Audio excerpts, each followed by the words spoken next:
Anxiété invisible. Je suis vraiment déçue de tes dernières notes. Et si ça continue, tu sais exactement ce qui va se passer. Sinon, ça va, toi? Tu devrais prendre exemple sur elle, Eléa. Ouais, t'inquiète, moi ça va en ce moment. C'est la dernière fois que tu fais des insinuations devant maman. T'es au courant que tu vas finir par te faire prendre. J'ai toujours triché et j'ai toutes les raisons de continuer. Je me suis faufilée dans le bureau de la directrice. J'ai fouillé les tiroirs et là, jackpot. C'est les sujets du bac.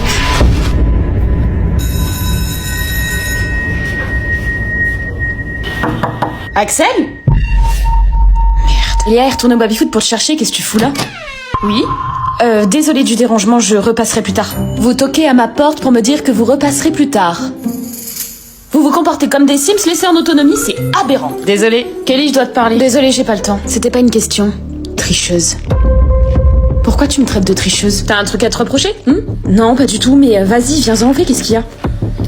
T'es une vraie pétasse avec ta sœur. Pardon? J'ai tout entendu, je sais que t'as les copies du bac. Moins forte, t'es malade. Je m'en tape de ce qui peut t'arriver, Kelly. Eléa mérite une meilleure sœur que toi. Tu lui fais porter le poids de ton secret et en plus tu joues la fille parfaite devant votre mère. Pendant que elle encaisse tout. Qu'est-ce que tu veux en échange de ton silence? Les copies du bac. J'en ai plus besoin que toi. C'est mort. Qu'est-ce que tu fais là? Recule. Je suis désolée, Kelly.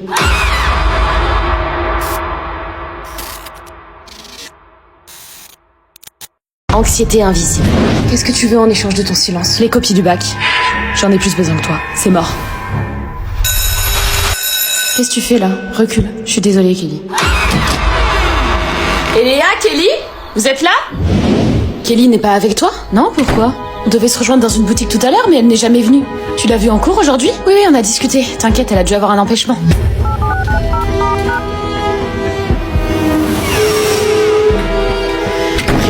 Réponds. La personne que vous essayez de joindre n'est pas disponible. Vous êtes bien sur la messagerie de Kelly, laissez-moi un message. Pourquoi elle répond pas? Je savais que c'était une mauvaise idée qu'elle triche. J'imagine si elle s'est fait prendre, qu'elle s'est fait du mal. Je peux pas le dire à maman. Je dois la couvrir. S'il lui est arrivé quelque chose, si elle avait fait une bêtise. Et moi, avec mes notes, maman va m'obliger à rentrer chez papa. Et papa, il s'est passé quelque chose avec ta sœur au lycée, je ne sais pas si je vais m'en remettre. Il y a la directrice qui m'a demandé de venir en urgence, donc je vais devoir y aller. Non, ce qui s'est passé, putain. Elle s'est fait prendre, je dois la dénoncer, je reste complice. Qu'est-ce qui se passe? Bon, moi, je vais y aller. Attends, maman, je vais venir avec toi. Ça va bien se passer, ça va aller, ok? Entrez.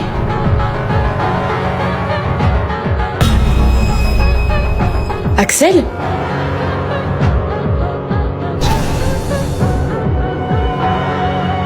Anxiété invisible. Asseyez-vous, vous allez en avoir besoin. Où est Kelly? Axel, qu'est-ce que tu fous ici? Elle est où ma sœur? Je suis désolée Léa, je te jure que j'ai fait tout ça pour toi. Laissez-moi d'abord vous raconter. L'autre jour, quand Axel est venu toquer à ma porte, j'ai entendu quelque chose d'intéressant. Pourquoi tu me traites de tricheuse? T'as les copies du bac. Je sais que tu t'es introduit dans le bureau de la directrice. Donne-moi les copies du bac, j'en ai plus besoin que toi. C'est mort. Je suis désolée Kelly. Qu'est-ce qui se passe ici? Rien madame. Où est Kelly? Je sais pas, elle a dû partir, je l'ai pas vue. Axel, où est Kelly? Madame, je suis là, aidez-moi. Ouvre Axel. T'as enfermé Kelly? Putain. Donne-moi les clés tout de suite. C'est pas ce que vous croyez, c'est elle la fautive. Elle a volé les copies du bac. Kelly, ça va? Je suis un peu sonnée, mais ça va. Va à l'infirmerie et après tu nous rejoins dans mon bureau. Axel, tu viens avec moi. Voilà. Ma fille est une tricheuse depuis le début. Comment je vais me remettre de ça? Et Léa, tout ça c'était pour toi. Elle était tellement égoïste avec toi. Elle te menaçait pour que tu dises rien à votre mère. Et toi t'encaissais tout. Je voyais bien que t'allais mal, même quand tu me disais le contraire. Et Léa, tu étais au courant? Dis-moi que c'est pas vrai, hein? Comment tu as pu être complice de ça? J'ai tellement honte de vous. Qu'est-ce que j'ai fait au bon Dieu pour mériter des filles comme ça? Vous allez toutes les deux retourner chez votre père. C'est ça ton moyen de pression? C'est toi qui devrais avoir honte. Tu sais très bien que papa est violent avec nous et tu nous menaces de nous faire revivre ça. Comment tu peux prétendre être une mère digne après ça? Et Léa, je t'interdis de dire ça devant tout le monde. Tu tombes bien, toi. Regarde dans quelle situation tu m'as mise. Je vais mal depuis des mois et il y en a aucun d'entre vous qui s'en est préoccupé. J'ai tout gardé en moi, dans l'espoir que vous prendriez soin de moi sans que je vous le dise. Et au lieu de ça, vous avez profité de mon silence. Non, moi j'ai tout vu, Eléa. Je voulais t'aider. C'est vrai. Mais Axel, séquestrer ma sœur, sérieusement? J'ai jamais eu l'intention de vous renvoyer chez votre père. C'était mon moyen de pression pour vous garder sur le droit chemin. C'est à cause de toi que je suis devenue une tricheuse, maman. C'est toi qui m'as créée. Je sais. Je n'aurais jamais dû me servir de votre traumatisme comme une menace. Je suis désolée. Sincèrement.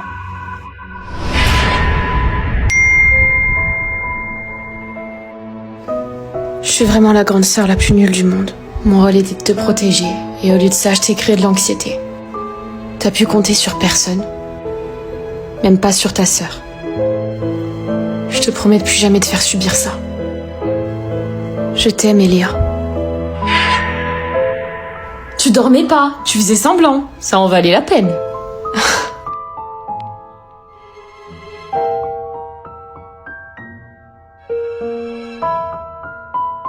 Syndrome du sauveur.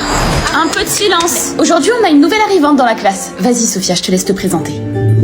Bonjour, je m'appelle Sophia. On n'entend rien. J'avoue. Arrête, Lady, elle doit déjà être grave stressée. Je suis contente de vous rencontrer. Elle a dit je suis con. Elle a l'air grave coincée, non? Ah ouais, elle a un maxi balai dans le cul, là. C'est vrai. Elle ressemble un peu à Mercredi Adams, non? Avec cette dans la Mercredi Adams. Chut, purée, vous êtes vraiment débile. Elle vient d'arriver dans la classe, elle connaît personne. Logique qu'elle soit timide. Ça va, on rigole, oh là là.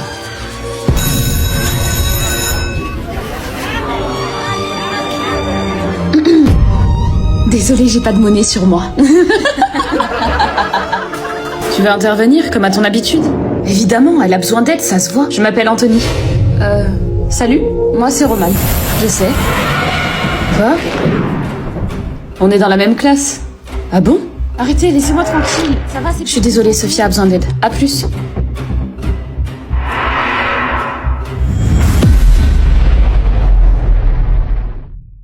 Syndrome du sauveur. Je m'appelle Anthony. Salut, moi c'est Roman. Je sais. Quoi? On est dans la même classe. Ah bon? Arrêtez, laissez-moi tranquille. Ça va, c'est... Je suis désolée, Sophia a besoin d'aide. À plus. Elle mange toute seule. Putain, moi ça me gênerait trop. La nouvelle a l'air d'avoir un peu de mal à s'intégrer. Ça va, Sophia? C'est fou comme Roman n'hésite jamais à aider les autres. Même lorsqu'elle ne les connaît pas. Tiens. Roman, t'es trop gentil avec moi. Trop? Tu rigoles? Je fais ce qu'il faut, t'en as besoin. Je sais pas, des fois j'ai l'impression que t'as plus confiance en moi que moi-même. Parce que je sais ce que c'est de se sentir seule. Je veux pas que tu passes par là. Mais t'as pas à tout porter à ma place. T'inquiète pas, je veux juste que t'ailles bien. Tu rentres comment ce soir? Vous attendez devant la cantine ou pas? Dis Layli, tu connaissais ce Anthony de notre classe là? Il est venu me voir hier mais je l'avais encore jamais vu. Hein? Y a pas de Anthony ici, tu dois confondre je pense. À qui tu souris, Roman? Y a personne là-bas? Bah si.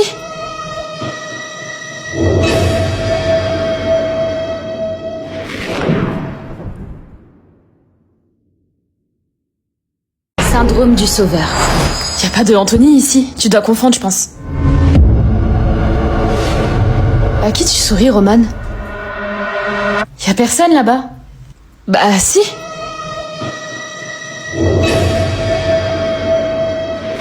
Merci de m'avoir écouté, ça m'a fait du bien. C'est normal, si t'as besoin, tu n'hésites pas. Oui, salut, vous parliez de quoi? Mais non, mais... Oh, rien, t'inquiète pas. Mais si, vas-y, dis-moi, ça avait l'air important. Bon, moi je vous laisse. Bye.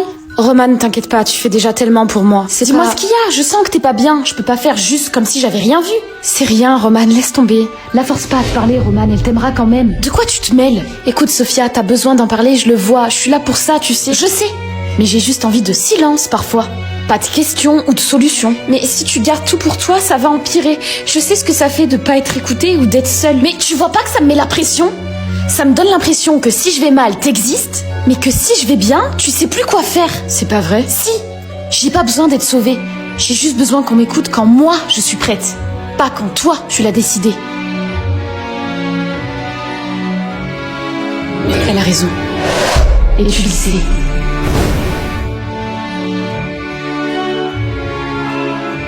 Syndrome du sauveur. J'ai pas besoin d'être sauvée. J'ai juste besoin qu'on m'écoute quand moi, je suis prête. Elle a raison. Et tu le sais. Roman, je vais fermer la classe. Est-ce que je peux juste rester le temps de la pause pour finir un DM? Oui, si tu veux. C'est moi que tu cherches? T'es qui, toi? Un fantôme? Un fantôme, peut-être. Mais pas celui que tu crois. Tu veux dire, t'es dans ma tête? Je suis cette partie de toi que t'oublies trop souvent. Je suis ce que tu n'écoutes jamais. Cette petite voix dans ta tête qui te dit que tu n'as pas à te sacrifier pour être aimé. J'ai cru que si je me rendais indispensable, quelqu'un finirait par m'aimer. Que si j'étais là pour tout le monde, quelqu'un finirait par rester pour moi. T'as confondu aimer et être utile. T'as pas été mise au monde pour recoller les morceaux des autres. C'est difficile de poser des limites quand t'as peur d'être abandonnée. Si tu commençais par te sauver toi.